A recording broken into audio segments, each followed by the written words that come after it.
big shelf. I actually wanted to start by asking you about the music in the film, because it's one of my favorite things about your movies. And I wondered, where does that come in the process? Does that help in the scripting and in the writing piece, or does that come later when you're looking for kind of things that are fit for purpose for scenes? Because that Tom Jones kind of needle drop is amazing. Well, it's interesting you mentioned that one, because most of the other ones were in the script, and you know, and I got to give credit to Michael Bacall, like the sort of Sly and the Family Stone and the Stones song, both of which I loved. He had actually written into an early draft, so they didn't really change. And then there's other ones in there, that songs that I've always loved, like "He's Gonna Step on You Again" by John Congas. I've loved that song for years. In the case of the Tom Jones one, what's funny is I think I was doing something during production where I thought to myself, I'm not going to use that song because it's too obvious. But I found that Tom Jones cover, which I've heard before, and I was about to use it on Instagram, and then I stopped myself, and I remember playing it to Glen and said, hey, listen to this, and I said, this would actually be pretty good, like, in the movie. So I actually kind of like, sort of like, I resisted from putting it on social media, so I figured, I'm going to use this. It's a good way. It's a really good one, too. And it's the cover. It's not the Spencer Davis one. Exactly. Yeah, so it's great. Speaking of Glen, I wanted to ask, the movie is really tense from almost the get-go. And he's got a kind of, there are some slower moments, but the intensity is kind of there the whole time. And he's basically on screen the whole time, too. How did you work with him to kind of maintain that intensity, but to develop the character kind of along the way as well? I can't say enough great things about working with him. And I think what's really great in this movie, because he is like, he's such a charming actor and a nice person, that to actually sort of tap into this kind of like sort of angrier side of him was just really fun to do, and to see him be able to modulate it as well. So it was always something that's a big part of the character in the book, and what we wanted to bring to the screen is that he has a lot of righteous anger because he's been punished for doing the right thing. So it's a good quality in him, but also a fatal flaw because it makes him the prime candidate to be the Running Man. Well, and it talks, when we meet the Apostle, he kind of goes through those three kind of characters that the network talks about bringing in. And I feel like most of us hope we would be Ben in that scenario. I have a feeling I would be Jansky. Yes, I think I would also be Hopeless Dude. But he is an ordinary man, even if Glen Powell looks like a superhero. He's an ordinary guy. What do you think kind of his journey says about kind of our potential and not being categorized in that way? I think the thing that was really key to the adaptation is the fact that he goes to the network building by choice, and that he is at the start of the movie an out-of-work dad. He's not an existing action hero. He's not a super spy or a trained killer. He's tough because he works in construction, and so he's got like a thick hide. So there's that aspect to it. But I thought was really powerful in the book, and we want to bring to the screen, is that he is essentially a guy that walks in off the street and ends up on this game show. Well, and it's the original, I think it's the tagline for the book that talks about 2025. Yeah.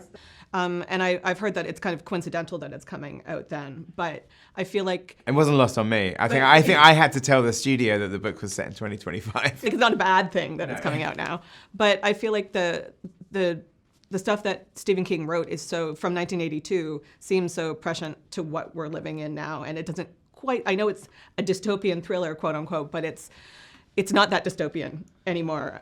I mean, what's crazy is that, but I only found this out the other day through Stephen, that it was actually written in 1973 and remained sort of unpublished for 9 years before he released it under the name Richard Bachman. But I mean, there is something where the fiction part of the science fiction is getting fainter by the day, by the hour. Yeah. So there is something, I think, I mean, dystopian fiction in literature and on screen is about holding up a funhouse mirror to our reality. And obviously the line between sort of fact and fiction, this is like a bleeding edge at this point. But that's also, I think, was a great thing about making the movie, is we never say what year it is in the movie. Mm-hmm. We just say it's like a different tomorrow. You still have to world build in a way, because not everybody's familiar with the book. And I know the 87 film is more of a looser adaptation of Bachman's novella, I guess we could call it. But how do you kind of balance that line with moving the story forward with building the world so that people understand it? I felt like there was a lot of kind of show and not tell. Like there weren't big exposition dumps or anything like that. When you see him go to the network, you see the world without having to be told kind of about that. How did you work on that? Well, I think because everything is from Ben Richards' point of view, you only really see the world through his eyes. But what there is in every room is like a TV that's just pumping this kind of propaganda about the network and their shows and their other game shows and reality shows. So you get a sense of the world through that. Now, obviously, that is massively manipulated, but that's the only thing that he sees as well. And if anything, the film is sort of about, at the start of it, Ben Richards thinks he's one man against the system, and as the film goes along, he starts to realize he's not alone. Well, and something I'm always really interested in. I know that I heard you on Comedy Bang Bang this week and talking about that The Running Man was kind of your answer when it was what would you want to remake kind of thing. Now that you've made it, what would your answer be to that now, or what's something that maybe you haven't tried yet that you'd like to try? That's a good question. I don't have like another answer that I could manifest as easily as that one. Not that it was easy, but I don't know. I mean, I really enjoyed working, in a sci-fi realm. I guess I've done that before with The World's End as well, but it might be nicer to go into an even more fantastical realm, would be cool. And I also heard on that interview about The Running Man, which I saw in it, the actual dance that Colman Domingo does. And there's lots of little things like that are tributes to the film and to the book and to Stephen King. What's one that you would say is kind of your favorite that you managed to get into the film?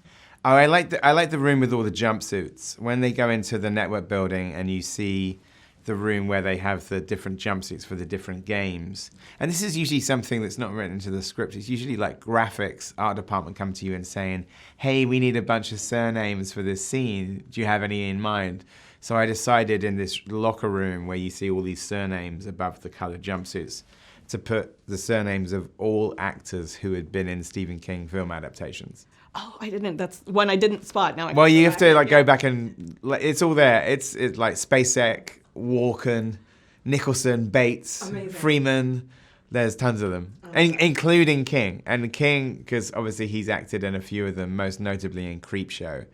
And so there's a lime green jumpsuit for a game show called Bug Out with King written on it.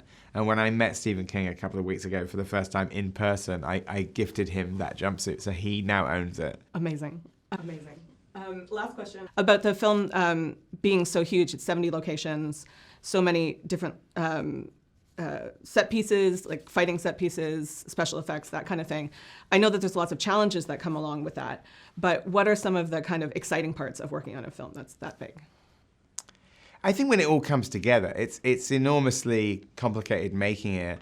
And I think because you had so many location moves, I think it's actually more than that. It's more like 165 different locations and sets. So it's just, so many moving parts making a movie like this. And I think the real joy of it is when it starts to come together in the edit and you sort of watch back this, whole world that you created. I mean, even just doing, beyond even, Glen's story, just all of the other bits of TV shows. Yeah. The credit sequence and the advert and the Americanos and Speed the Wheel, like, you had to shoot all of that stuff as well. So it was crazy. They're great. I love all of those little, watching the Sean Hayes and Debbie Mazarn. Amazing. Thank you so much. Thank you. Appreciate it. Thanks so much. Good luck with the rest of your day. Thank you. Really nice to meet you.